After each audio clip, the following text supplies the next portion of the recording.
کہ اگر 6 مہینے کے لیے یہ حکومت سے باہر گئے تو یہ خدا کے فضل سے کبھی حکومت میں نہیں آ سکتے. جی میں بالکل وثوق سے کہتا ہوں. محسوس کرتے ہیں ہمارے جو پیپل پارٹی کے جو دوست ہیں پارلیمنٹیرین سے جب ان سے بات ہوتی ہے یہ خالی دوست ہمیں دھوکہ، لیکن عمران خان کو نہیں جانتے. میں نے ابھی ایک پروگرام کے اندر سواتی صاحب یہ کہ میں اس کے ساتھ کھڑا تھا.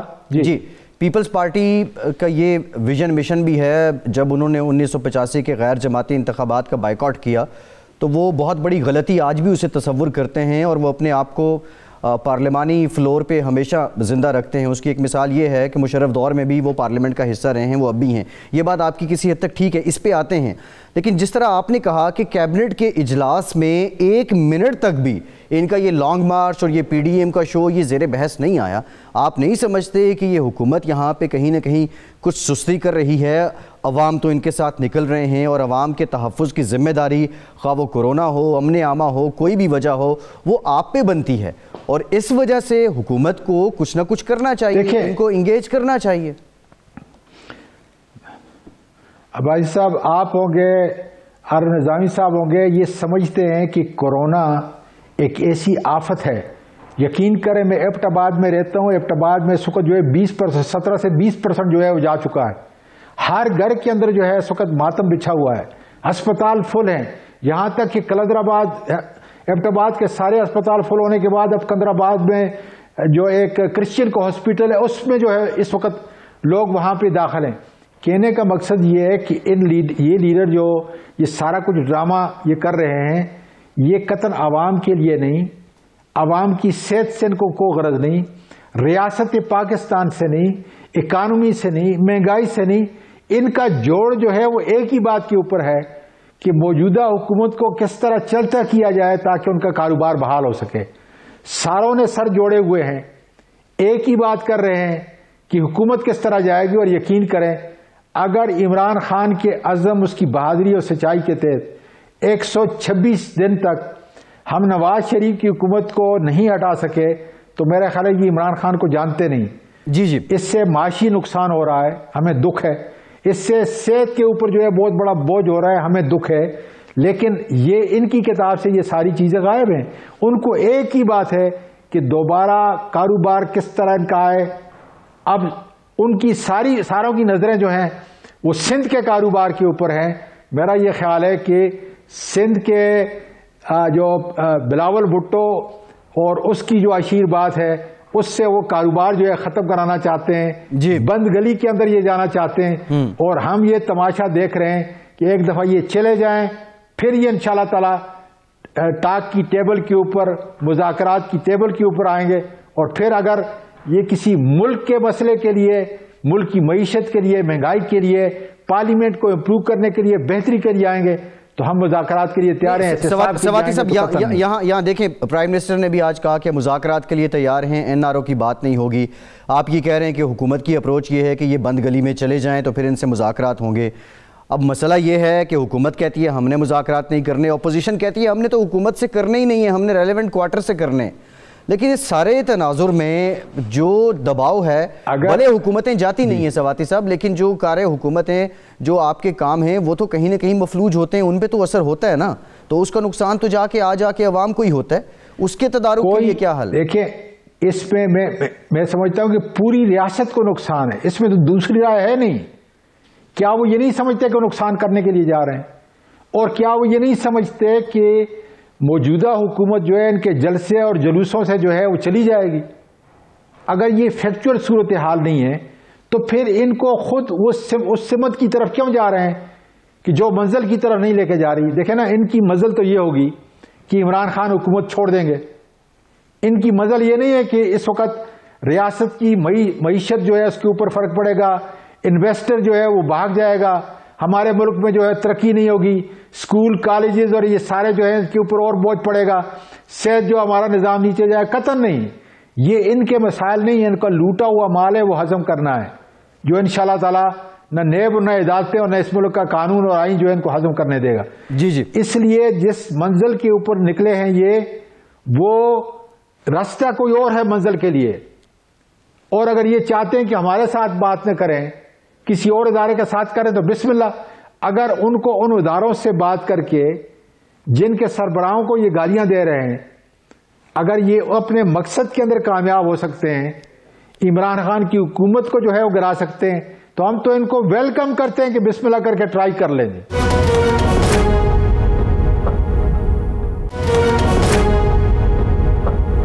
سواتی صاحب، کیپ دس اپارٹ کے پیپلز پارٹی استعفوں پہ مانے گی یا نہیں مانے گی؟ نون لیگ میں سے کتنے لوگ استعفے دیں گے؟ لیٹ سپوز اگر یہ پی ڈی ایم استعفوں پہ آ جاتی ہے اور استعفے دے دیتی ہے، آپ سینٹ میں بھی ہیں، مارچ میں سینٹ الیکشن ہونے ہیں، جو الیکٹورل کالج ہے سینٹ الیکشن ہونے کے لیے وہ کتنا ہونا چاہیے، اور ان کے استعفے کیا منوعاً قبول کر لیے جائیں گے؟ اس کے لیے بھی کوئی حکمت عملی بنائی جا رہی ہے، اور قانون کیا کہتا ہے بالخصوص سینٹ الیکشن کے لیے جو الیکٹورل کالج ہے اس کا؟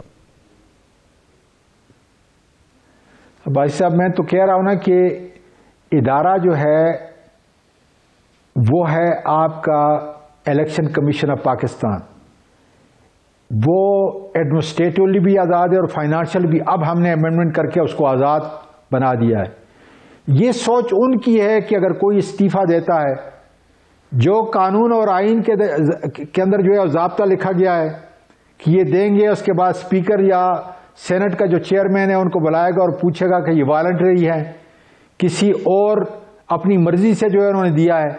جب یہ شرط جو ہے پوری ہو جائے گی تو وہ باقاعدہ طور پہ جو ہے الیکشن کمیشن آف پاکستان کو جو ہے وہ اطلاع دے دیں گے کہ ہاں میرے سامنے پیش ہوئے، میں نے اپنی ہر طرح سے تسلی کی اور یہ پایا کہ کسی دباؤ کے تحت نہیں بلکہ انہوں نے اپنی مرضی کے مطابق جو ہے یہ استعفے دیے۔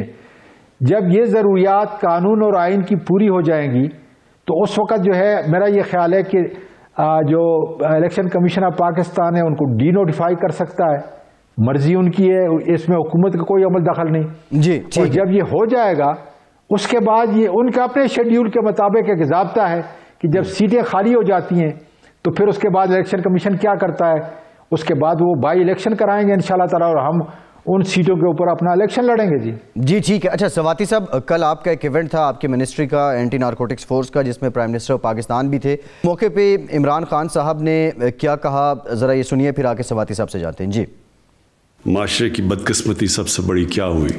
کرپشن کے پیسے سے، ڈرگز کے پیسے سے کئی لوگ الیکشن بھی جیتے تھے۔ میں یہی چاہتا ہوں کہ ڈرگ سے اور یہ جو کرپشن کی کینسر ہے اس سے پورا معاشرہ لڑے، کیونکہ اس کا سب سے بڑا خطرہ اب ہماری یوتھ کو ہے، نوجوان، ہمارا جو آنے والی نسل ہے اس کو اب ہم نے بچانا ہے اس سے۔ سواتی صاحب، پرائم منسٹر نے کہا کرپشن کے پیسے سے یہ الیکشن جیتے تھے، ڈرگز کے پیسے سے یہ الیکشن جیتے تھے۔ کرپشن کا تو عوام کو پتہ ہے، ہمیں بھی پتہ ہے، لیکن وہ کون سے سیاستدان ہیں جو منشیات فروشی کے ذریعے پیسہ بناتے ہیں اور پھر وہ انتخاب لڑتے ہیں اور پھر وہ مقدس ایوان میں جا کے بیٹھ جاتے ہیں؟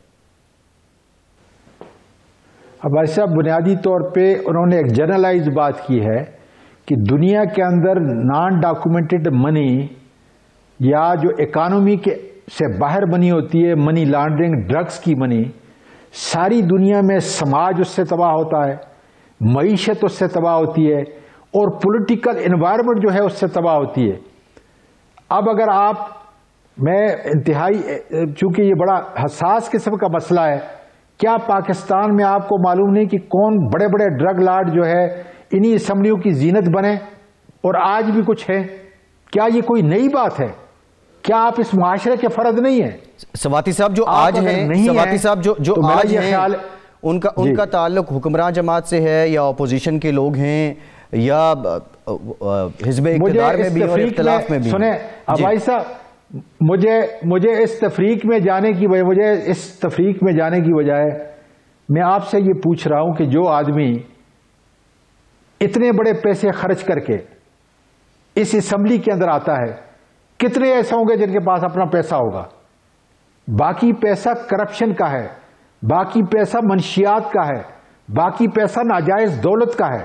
میں تو یہ کہتا ہوں نا کہ میں تو ایف بی آر کو حرکت کوستا ہوں جی کہ کیا اس اسلام آباد کے اندر جتنے بھی لوگ بستے ہیں ہر دوسری یا تیسری کوٹھی چوری کی نہیں ہے؟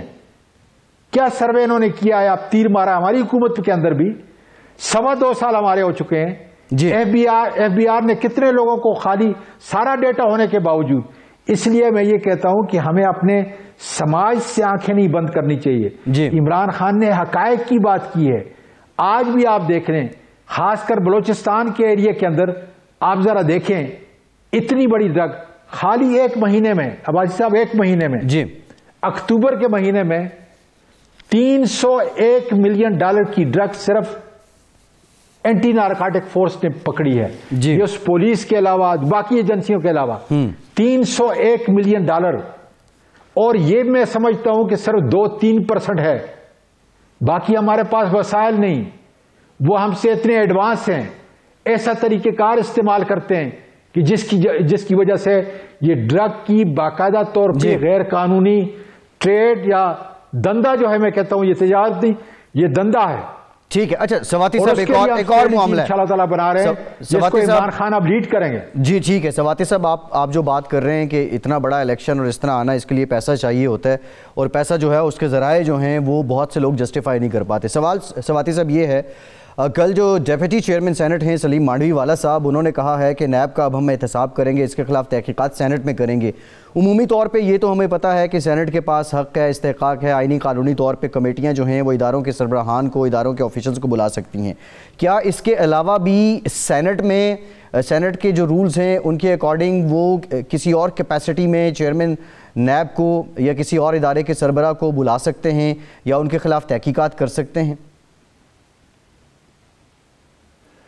دیکھیں, جہاں تک میرا یہ خیال ہے کہ یہ ایک ضابطے کا تعلق ہے, اور چونکہ میں 18 سال سے جو ہے اس سینٹ کے اندر بیٹھا ہوا ہوں, میرا یہ خیال ہے کہ ہم سینٹ کے چیئرمین کو بلا سکتے ہیں اور اخلاقی طور پہ جو ہے ان کو آنا چاہیے. میری بات جو ہے وہ سیاق و سباق سے آپ الگ نہیں کریں گے, میں اپنے تجربے کی بنیاد پہ کہہ رہا ہوں. ہمارا جو پروسیجر ہے اس کے مطابق کہتا ہوں کہ ضابطے کے تحت باقاعدہ طور پر کسی بھی بات کے لیے جو قانون اور اخلاق کا ضابطہ ہے اس کے اندر ہم چیئرمین نیب کو بلا سکتے ہیں.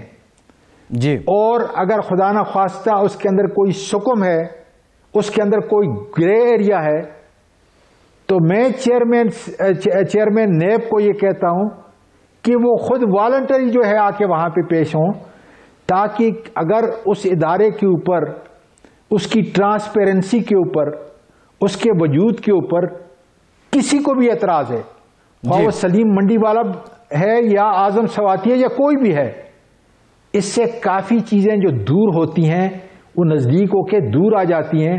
کیونکہ آپ کا بھی اور میرا بھی ایک نیب کے اوپر اگر کوئی سوال ہے, ان کی ٹرانسپیرنسی پہ, ان کے ورک پہ, ان کی کیپیسٹی پہ, ان کی پراسیکیوشن پہ, ان کی انویسٹیگیشن پہ, تو نیب کا چیئرمین اتنی بڑی جو ساری زندگی اس نے سروس کی ہے, تجربہ بھی ہے, دیانتدار بھی ہے, وہ آ کر بڑے اچھے طریقے سے پارلیمنٹ کی کسی کمیٹی کو یا پارلیمنٹ کو انشاءاللہ تعالیٰ باور کرا سکتا ہے. ٹھیک کہ جی سواتی صاحب بہت شکریہ, تھینک یو ویری مچ. اعظم خان سواتی صاحب ہمارے ساتھ موجود تھے, وفاقی برائے انسداد منشیات. اور ایک بریک لیتے ہیں, بریک کے بعد ذرا اس پہ بات کریں گے, پی ڈی ایم میں استعفوں کو لے کے کس کو کس پہ شک ہے اور کس کو کس پہ اعتماد ہے. ہمارے ساتھ رہیے.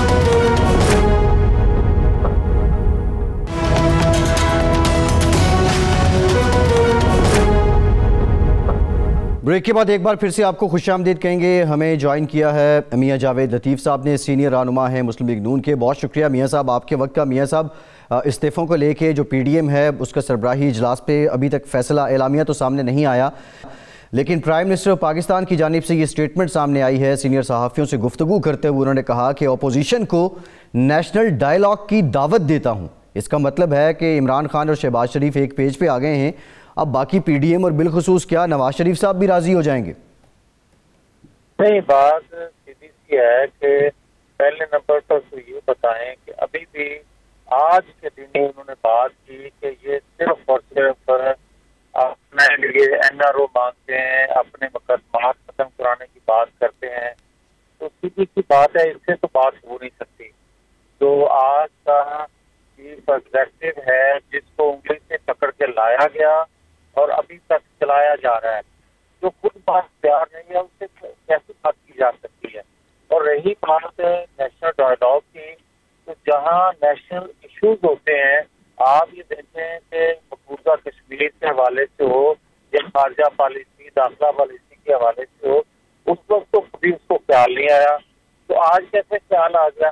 اب اس کے بغیر ہی جو ہے وہ ان لوگوں سے بات ہو سکتی ہے جو اس کو انگلی پکڑ کے چلا رہے ہیں، وہ بھی قومی مفاد میں آئین قانون کی بالادستی کے لیے، کیونکہ ہم سمجھتے ہیں کہ 70 سالوں میں پاکستان کو جو نقصان پہنچا ہے وہ آئین قانون پر عملداری سے جی اچھا میاں صاحب یہ بتا دیں، میاں صاحب آپ کا پوائنٹ سمجھ گیا میں، یہ بتا دیں ابھی نون لیگ کے دو نکات ہیں، ایک تو جب بات کی جاتی ہے کہ انہی لوگوں سے بات ہوگی، تو دوسری جانب آپ آئین کی بالادستی کی بات کرتے ہیں۔ اب آئین کی بالادستی اگر چاہتے ہیں تو پھر ان لوگوں سے بات کرنا تو آپ کے بیانیے کی نفی ہے، پھر نون لیگ بات کرتی ہے کہ ہم ارتقائی عمل سے گزر کے آ رہے ہیں، یہ کیسا ارتقا ہے کہ آپ جن کے خلاف آواز اٹھا رہے ہیں انہی سے آپ بات بھی کر رہے ہیں؟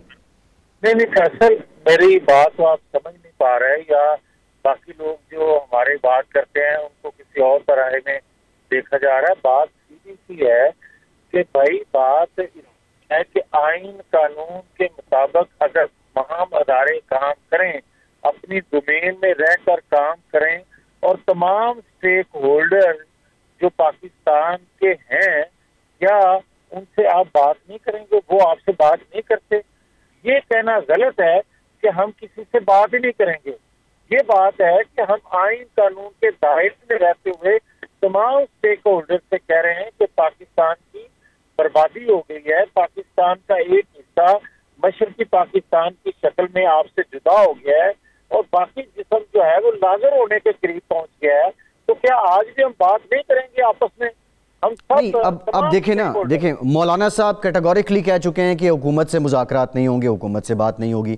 شاہد خاقان عباسی صاحب نے ہمارے پروگرام میں یہ بات کی ہے کہ حکومت سے مذاکرات نہیں ہوں گے، تو کیا حکومت آپ کی نظر میں سٹیک ہولڈر ہی نہیں ہے؟ نہیں ہے، سٹیک ہولڈر وہ ہیں جو لانے والے ہیں۔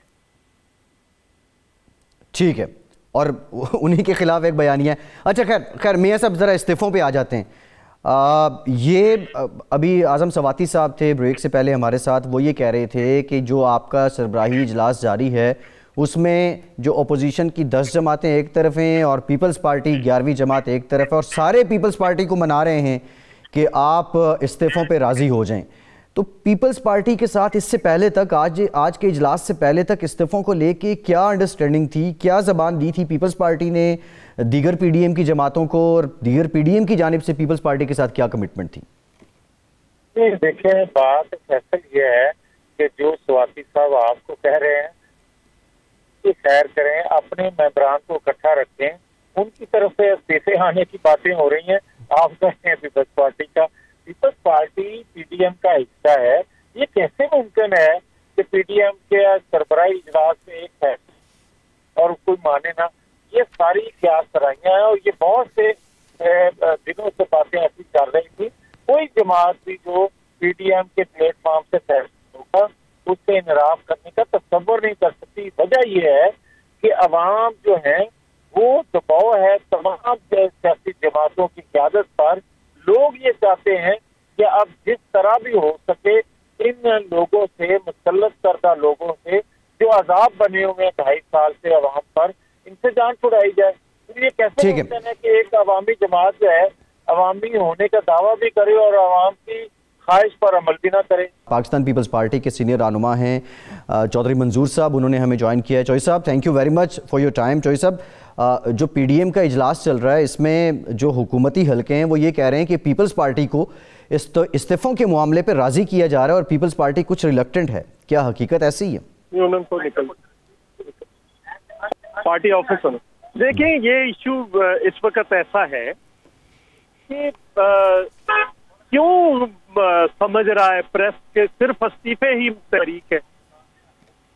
استعفے صرف اس تحریک کا ایک بہت چھوٹا سا حصہ ہے، اور کب دینے ہیں، کیوں دینے ہیں، کیسے دینے ہیں، یہ فیصلہ پریس نے نہیں کرنا یا حکومت نے نہیں کرنا، یہ فیصلہ ہم نے کرنا ہے۔ جیسے آپ فیصلہ کرتے ہیں کہ کس کو پروگرام میں بلانا ہے، کس کو نہیں بلانا، تو یہ ساری چیزیں ہم نے دیکھنی ہے۔ اس تحریک میں بے شمار چیزیں ہیں، اس تحریک میں جلسے ہیں، ریلیاں ہیں، جلوس ہیں، بہت ساری چیزیں ہیں. ان میں سے ایک چھوٹا سا حصہ جو ہے وہ استعفے ہے، لیکن ساری بحث استعفوں پہ ہو رہی. کب دینے ہیں، کون دے رہا ہے، کون نہیں دے رہا، یہ کیا بات ہوئی؟ جی اچھا ٹھیک ہے چوہدری صاحب، ہمارے پوائنٹ ہے جس میں اس میں یہ بھی ہے کہ ہم استعفوں سمیت ہر آپشن استعمال کریں. جی چوہدری صاحب، پچھلی دو تین دہائیوں سے ہم نے یہ دیکھا کہ پیپلز پارٹی کی ایک پالیسی نظر آئی کہ پارلیمانی فلور سے یا پارلیمانی سیاست سے پیپلز پارٹی نے کبھی بھی اپنے آپ کو کارنر نہیں کیا. پچھلے 25-30 سال سے ہم نے یہ دیکھا ہے. اور اب کی بار جب استعفوں کی بات ہوتی ہے، یہ سوال تو پھر اٹھتا ہے کیا پیپلز پارٹی پھر وہ غلطی دہرائے گی جو 1985 کی غیر جماعتی الیکشن کا بائیکاٹ کر کے؟ غیر جماعتی کو ہم الیکشن سے بائیکاٹ تو نہیں کر رہے. جی جی جی، یہ الیکشن سے بائیکاٹ تو نہیں کر رہے، الیکشن تو ہم لڑیں گے جی جو بھی ہوگا. اور ہم تو استعفیٰ دینے کے، آپ ہم سے پوچھ رہے ہیں استعفے کب دے رہے ہیں؟ بھئی ہم تو استعفیٰ لینے جا رہے ہیں، دینے تو نہیں ابھی جا رہے. ٹھیک ہے، یعنی تو ہم ان کو کہہ رہے ہیں کہ استعفیٰ دیں. نہیں، یہ ہم سے مراد پی ڈی ایم سمجھا جائے یا پیپلز پارٹی سمجھا جائے چوہدری صاحب؟ نہیں، ہم ساری جماعتیں، جی ٹھیک ہے. ساری جماعتیں کیا کہہ رہی ہیں کہ آپ استعفیٰ دو، گھر جاؤ، اس ملک میں فیئر اینڈ فری الیکشن کراؤ، تمام ادارے اپنے اپنے آئینی حدود میں چلے جائیں، یہ ہم کہہ رہے ہیں. تو اس لیے تو ہم استعفے مانگ رہے ہیں. ابھی تو وزیر اعظم عمران خان نے آج یہ آفر دی ہے کہ نیشنل ڈائیلاگ کے لیے اپوزیشن کے ساتھ تیار ہوں، اور یہ دعوت اب انہوں نے سینئر صحافی جو ہیں ان سے گفتگو کرتے ہوئے دی ہے. تو پیپلز پارٹی اس پہ کیا سوچتی ہے؟ کیا پیپلز پارٹی حکومت سے مذاکرات کے لیے تیار ہے؟ جو بندہ کشمیر کے ایشو پہ اپوزیشن کے ساتھ بیٹھنے کے لیے تیار نہیں ہے، اس کے ساتھ اپوزیشن کسی ایشو پہ بھی بیٹھنے کے لیے تیار ہے. جی ٹھیک ہے. چودھری منظور صاحب، بہت شکریہ آپ کے وقت کا. آپ ہمارے ساتھ بریک لیتے ہیں اور بریک کے بعد ذرا ذکر کریں گے پاکستان کی سیاست میں یہ ہمیشہ سے رہا ہے کہ جو سیاسی تبدیلی آتی ہے یہ لہر بلوچستان سے اٹھتی ہے. جب عبدالقادر بلوچ اور ثناء اللہ زاری نے مسلم لیگ نون کو خیر باد کہا تھا تو یہ توقع کی جا رہی تھی کہ شاید یہ اثر جو لوگ مسلم لیگ نون کے دوسرے صوبوں میں ہیں جو نواز شریف صاحب کی رائے سے اختلاف کرتے ہیں شاید ان پہ بھی ہو، لیکن ایسا ہوا نہیں ہے. اور اب نون لیگ بلوچستان میں کس کو نیا سربراہ چننے جا رہی ہے، اس سے متعلق بات کریں گے. بریک کے بعد ہمارے ساتھ رہیے.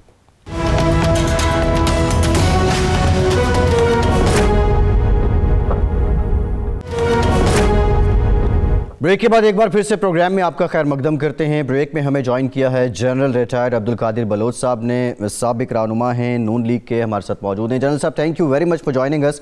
جنرل صاحب، آپ نے اور ثناء اللہ زاری صاحب نے نون لیگ سے نواز شریف صاحب کا جو بیانیہ تھا اس سے اختلاف کیا اور پھر اس کے بعد کنارہ کشی اختیار کر لی، لیکن پھر یہ خبریں بھی آئیں، بلکہ ہمارے پروگرام میں ثناء اللہ زاری صاحب نے بھی کہا تھا کہ پیپلز پارٹی نے انہیں آفر بھی کی ہے. طویل عرصے سے اب ایک خاموشی ہے، نہ آپ پیپلز پارٹی میں شامل ہوئے ہیں نہ نون لیگ کے ساتھ دوبارہ کوئی راستہ استوار ہوا ہے. کیا ہے نئی منزل آپ لوگوں کی؟ بسم اللہ الرحمن الرحیم. نئی منزل تو ہمارا عوام کے مفاد میں سیاست کرنا اور مینلی بلوچستان کے مفاد کو سامنے رکھتے ہوئے بلوچستان کی نمائندگی کرنا ملکی سیاست میں. اس کے لیے ضروری نہیں ہے کہ ہم کسی سیاسی جماعت کا حصہ بنیں، اور ضروری اس میں یہ بات بھی ضروری نہیں ہے کہ ہم فوراً کسی فیصلے پہ پہنچیں. ہم سوچ رہے ہیں اس وقت ملک میں ملکی سطح کے 3-4 جماعتیں ہیں اور ایک جماعت کو ہم چھوڑ چکے ہیں، دوسری جماعت کو ہم سمجھتے ہیں کہ وہ پٹ چکا ہے اور وہ ملکی مسائل کو حل کرنے کی پوزیشن میں نہیں ہے اور وہ گراؤنڈ لوز کر چکے ہیں سیاسی. باقی 1-2 پارٹیاں رہتی ہیں، ان کی طرف سے آفر ہمیں آیا ہوا ہے. باقی ہم ان کو بھی ہم نے کہا ہے کہ ہم سوچ رہے ہیں اس کے بارے میں، ہم اپنے ساتھیوں سے مشورہ کر رہے ہیں. ہمارا بڑا وسیع و عریض صوبہ ہے اور اس میں ہر جگہ پہ جانا یا لوگوں کو اکٹھا کرنا بھی اتنا آسان نہیں ہے، جانا بھی اتنا آسان نہیں ہے، وقت لگتا ہے. اور اس وقت ہم سوچ بچار کے مرحلے میں ہیں اور انشاءاللہ جلد ہی ہم کوئی فیصلہ کریں گے. ہمارا فیصلہ کسی ایک سیاسی جماعت کے حق میں بھی ہو سکتا ہے، ہمارا فیصلہ آزاد بھی ہو سکتا ہے کہ ہم بلوچستان میں اپنا ایک گروپ بنا لیں. اور ملکی سطح پہ بھی کچھ لوگ ایسے ہیں جو ہمیں کانٹیکٹ کرنے کی کوشش کر رہے ہیں اور ملکی سطح پہ بھی ایک گروہ سیاسی ایسے ورکرز کی جو میرے طرح کے ہیں جو ناراض ہیں, جن کی توہین شوہین کی گئی مختلف پارٹیوں میں, تو ممکن ہے اس طرح کی کوئی کارروائی سامنے آ جائے تو اس کے بارے میں بھی سوچا جا سکتا ہے. بہرحال آپشنز ہمارے پاس ہیں, کھلے ہیں, اور ہم نہیں چاہتے ہیں کہ فوراً کسی کنکلوژن پہ پہنچے اور پھر بعد میں اس کے چینج کرنے کے بارے میں سوچنا پڑے. جی ٹھیک ہے جنرل صاحب, یہ بات آپ نے کی, یہ بتا دیں جو پیپلز پارٹی نے آپ کو آفر کیا تھا کیا وہ ابھی تک ویلڈ ہے, یا آپ یہ دیکھ رہے ہیں کہ پی ڈی ایم میں پیپلز پارٹی اس وقت شامل ہے, اور اگر پی ڈی ایم میں ہی جانا تھا رہنا تھا تو پھر نون لیگ میں ہی رہتے؟ پی ڈی ایم 11 پارٹیوں کا ایک گروپ ہے, اور پی ڈی ایم کے پروگرام سے ہم نے کوئی اختلاف نہیں کیا ہے. ہم نے تو اختلاف کیا ہے اپنی پارٹی, جو ہماری پرانی پارٹی تھی, اس پارٹی کے قیادت سے ہمارا اختلاف تھا. میاں نواز شریف صاحب جو پارٹی کے قائد ہیں ان سے اختلاف تھا, اور میرا جہاں تک اختلاف کا تعلق ہے وہ فوج سے متعلق ان کے رویے اور ان کے بیان سے متعلق تھا, اور وہ ایسی بات تھی جس کو وہ خود بھی ابھی اس سے بیک ٹریک کر رہے ہیں, اس سے ہٹنے کی کوشش کر رہے ہیں. ابھی اس وقت جو بات چیت چل رہی ہے وہ یہ ہے کہ مسلم لیگ نون کے بھی ٹکر چل رہے تھے مختلف چینلز کے اوپر کہ جی وہ تیار ہیں اداروں سے بات کرنے کے لیے حکومت کو چھوڑ کے. ادارے جو ہیں جن کی طرف اشارہ کیا جا رہا ہے وہ فوج ہی ہے, اور وہ سمجھتے ہیں کہ فوج, ایک طرف سے کہتے ہیں کہ فوج کا سیاست میں کوئی عمل و دخل نہیں ہونا چاہیے, اور فوج کسی قسم کی کوئی ڈائریکشن حکومت کی قبول نہ کرے, اور ساتھ ہی فوج والوں کو یہ بھی کہہ رہے ہیں کہ کوئی حکم جو ان کو دیا جائے تو اس کو یہ بھی دیکھ لے کہ وہ آئینی ہے یا غیر آئینی ہے. یہ تمام باتیں کرنے کے باوجود ابھی اس باز پہ اس طریقے کے تند و تیز قسم کے عملے ختم ہو گئے ہیں, ابھی ریکنسیلیشن والی کاروائی چل رہی ہے. تو ہمارا جو ویو پوائنٹ تھا اس ویو پوائنٹ کے اوپر تقریباً تمام سیاسی جماعتیں آ رہی ہیں. ایون پی ڈی ایم کے میٹنگز میں بھی میرا ریفرنس لوگوں نے دیا اور بات کی, اس بنیاد کے اوپر انہوں نے پارٹی چھوڑا ہے. اور جی جنرل صاحب, سوال یہ ہے کہ نواز شریف اگر بیک ٹریک کر جاتے ہیں, اداروں پہ تنقید یا جو زبان وہ استعمال کر رہے تھے, جس طرح آپ بھی کہہ رہے ہیں کہ وہ لگ یہ رہا ہے کہ اس سے رک رہے ہیں, تو کیا آپ کا اپنی قیادت جو سابقہ قیادت ہے اس کے ساتھ رابطہ کوئی استوار ہو سکتا ہے, اور پھر جس طرح جو ایگریشن جو رد عمل آپ نے دیا پارٹی چھوڑتے وقت, اس پہ آپ کوئی معافی تلافی کا سلسلہ ہو سکتا ہے؟ میں اس کے اوپر بس صاحب افسوس کے ساتھ مجھے کہنا پڑ رہا ہے مجھے, وہ یہ ہے کہ جس قسم کا توہین آمیز سلوک انہوں نے مجھ سے روا رکھا وہ انتہائی ناقابل برداشت ہے اور ناقابل فراموش ہے. ہمارے پارٹی کے رینک اینڈ فائلز میں کہ جی ان کی حیثیت کیا ہے, جی وہ کون ہے, یہ تو 4 پیسے کے 2 پیسے کے آدمی ہیں, فلان ہیں, اچھے خاصے لوگوں سے اس کے ہم نے کسی کے خلاف کوئی بات چیت نہیں کیا, ہم کسی کو برا نہیں کہتے ہیں. ہم نے میاں صاحب کے خلاف بھی کوئی بات اس قسم کی شدید ایسی بات نہیں کی جس کو پہلے ہم کہتے تھے کہ یہ صحیح ہے ابھی اس کو غلط بتا دیں. لیکن اور میاں صاحب, میں پارٹی کا صوبائی صدر تھا, اگر میں نے اپنی ناراضگی کا اظہار کیا تھا تو میاں فیملی سے اپنا مریم نواز صاحبہ کوئٹہ میں موجود تھے, ان کی موجودگی میں میں نے کہا کہ جو توہین کی جا رہی ہے مجھے سوچنا پڑ رہا ہے کہ میں اپنے رستے الگ کروں. انہوں نے کچھ بھی مجھ سے بات کرنا بھی اپنی بےزتی سمجھی, اور مجھے اس قابل نہیں سمجھا کہ مجھ سے وہ یہ کہیں کہ جی آپ ریکنسیڈر کریں اپنے فیصلے کو, آپ کچھ کریں, یہ کریں یا وہ کریں. میاں نواز شریف صاحب کی طرف سے کسی قسم کا کوئی پیغام نہیں آیا کہ وہ یہ سمجھتے ہوں کہ میری کوئی اہمیت تھی اس پارٹی میں اور مجھے رہنا چاہیے تھا. میاں شہباز شریف صاحب کی طرف سے کسی قسم کا کوئی پیغام نہیں آیا, ان کے ایون سیکرٹریوں کی طرف سے بھی, ان جو ترجمان ہیں ان کی طرف سے بھی کوئی پیغام وغیرہ نہیں آیا. جب ایک آدمی کی ایسی اہمیت ہو, میں جو کچھ بھی ہوں, میں نہیں کہتا میں بہت بڑا آدمی ہوں, نو, میں بہت عاجز سا آدمی ہوں, لیکن بلوچستان میں میں کہہ سکتا ہوں کہ میں اپنے آپ کو ایک پڑھا لکھا آدمی تصور کرتا ہوں. میں کہہ سکتا ہوں کہ میرا ایک بیک گراؤنڈ ہے, میرا بیک گراؤنڈ فوج کا بھی ہے, میرا بیک گراؤنڈ سیاست کا بھی ہے, میں گورنر رہا ہوں, میرا بیک گراؤنڈ 2 مرتبہ قومی اسمبلی کے ممبر بننے کا ہے, میرا بیک گراؤنڈ یہ بھی ہے کہ پہلی مرتبہ قومی اسمبلی کا ممبر تھا, ممبر ہوتے ہوئے انڈیپینڈنٹ الیکشن جیتا تھا, میں مسلم لیگ نون میں شامل ہوا. میرا بیک گراؤنڈ یہ بھی ہے کہ 10 سال جو ایک بھی شکایت کسی نے انہوں نے میرے خلاف نہیں ان کے پاس نہیں تھی. تو میرے خیال میں یہ اپنی